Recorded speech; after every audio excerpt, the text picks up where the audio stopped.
I thought as a public service, since it's so hard to find reliable news these days, tonight I would provide a few rules of thumb for trying to follow the news in our modern age.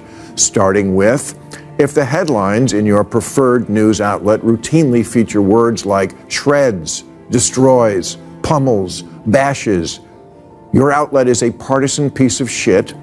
Either that or you're reading a Batman comic. If your news outlet consistently reduces everything that happens in the world to who the president of America is, get rid of it.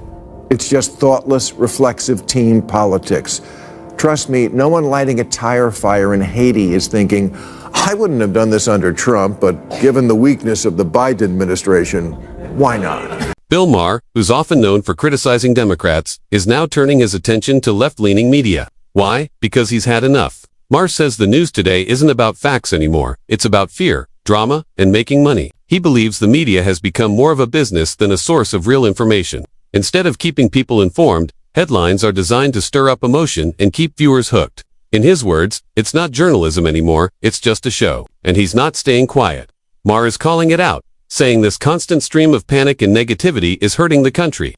People are being bombarded with fear 24/7. And he thinks someone needs to say it out loud. I've got all the clips where he says exactly that. So if you're tired of the same fear-driven news cycle, hit that subscribe button, and let's take a closer look. It's time for the media to admit that they blew the whole thing way out of proportion, because as always with media these days, they don't cover what's most important, just what's most fun to watch. There are 15.2 million college students in the U.S., and 2,300 have been arrested. That's 1/67th of 1%. And half of the ones in New York weren't even students. But we were given the false impression that these protesters are the voice of their generation, having found a cause for which they were willing to go to the tents and to the barricades. Oh, please, these kids are more violent when their team wins a championship.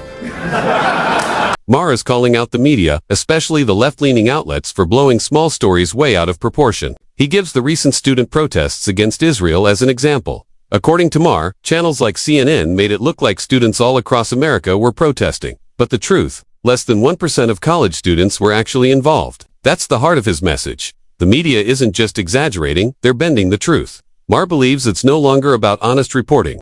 Now, it's about creating outrage and pushing people apart. And he's had enough. Maher is urging the media to stop spreading fear and start focusing on the facts. And what he says next, it hits even harder. Harvard Youth Poll proved it. They asked people 18 to 29 what issues mattered most to them, and out of 16 choices, Palestine came in 15. The vast majority just want to do what they went to college for in the first place, to experiment with being a lesbian.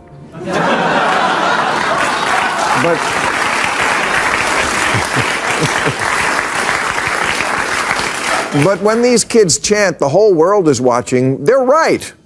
But only because you assholes with the cameras won't show anything else. Isn't there a bear in a swimming pool somewhere you should be covering? Maher highlights a serious issue. If you watch channels like MSNBC or listen to NPR, you might think the country is falling apart. They focus nonstop on protests like the ones against ICE and make it seem like chaos is everywhere, all the time. Maher says it's always the same formula. Find something to be angry about, blow it out of proportion, and pin the blame on Trump. Complex national problems get reduced to one simple narrative. Blame one guy, stir up fear, and repeat it over and over. He calls this media malpractice. Why? Because instead of helping people understand what's really going on, the media is keeping everyone anxious and upset. To Maher, this isn't journalism anymore. It's stage drama made to grab attention, and he's completely fed up with it. I thought as a public service, since it's so hard to find reliable news these days, tonight I would provide a few rules of thumb for trying to follow the news in our modern age.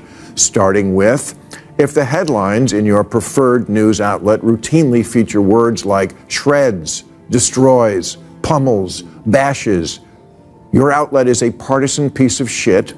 Either that or you're reading a Batman comic. Maher says it's troubling to see even veteran journalists chasing attention with flashy, dramatic headlines. These are people who are supposed to report the truth and inform the public. But now, many seem more focused on getting clicks than telling it like it is. He points out a key difference, at least independent creators are upfront about where they stand. Big media outlets, on the other hand, claim to be neutral but use the same attention-grabbing tactics. And to Maher, that's a real letdown. In his view, journalism should be about facts, not fear. But today, it seems like getting views matters more than getting the story right. That's why Maher isn't staying silent. He's calling it out. News outlet consistently reduces everything that happens in the world to who the president of America is.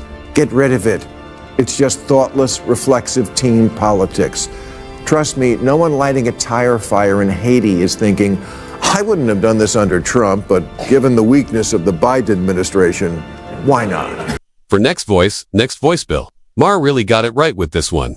As the 2024 election approached, channels like MSNBC and CNN seemed stuck on one topic: Donald Trump. Every single day, they covered his speeches, his scandals, even his tweets, as if nothing else in the political world added Maher. Even jokes that at one point you had to wonder if they remembered Kamala Harris was running at all. Her ideas and campaign plans were barely mentioned. Everything somehow turned into another conversation about Trump. And Maher believes this obsession actually backfired. Instead of hurting Trump, the non-stop coverage kept him front and center. The media gave him free attention and made sure he stayed in the spotlight, and in the end, that might have helped him stage a comeback. According to Maher, the media set out to take him down, but they may have done the opposite. They might have helped him win. The problem in the world isn't caused by the president.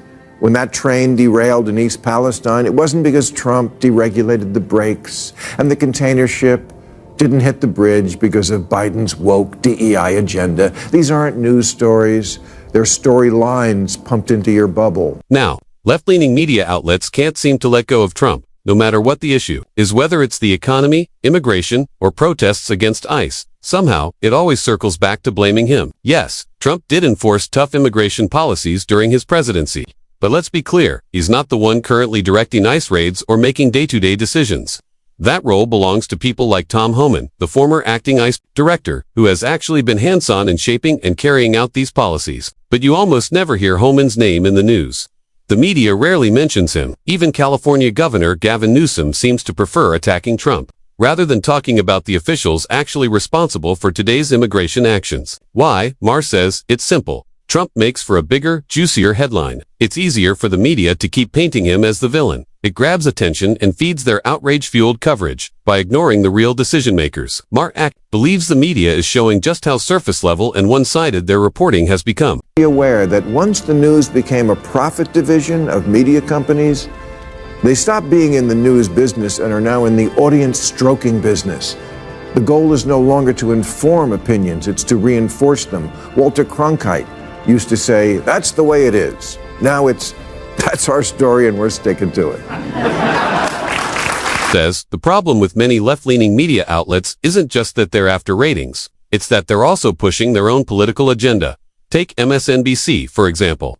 You almost never hear a conservative point of view. It's the same opinions, repeated again and again. CNN tries a bit harder to appear balanced. But even then, it's often just one conservative voice sitting across from several liberal ones. That's not a fair debate. It's lopsided from the start. The result, according to Maher, is that viewers aren't getting the full story. They're only hearing what the network wants them to hear. And, in a democracy, that kind of filtered messaging isn't just misleading, it's dangerous. NPR, where they stop bashing the rich long enough only to beg for money. Jamaica is a paradise and Nebraska is a no-go zone. News Nation reported this year that the U.S. was on track for nearly a 300% increase in measles cases. 300%? Wow, that sounds like it could be millions. It was 35, because they just want to manipulate you into clicking. Look, I have 10 fingers. You want to see me suddenly have 80% less?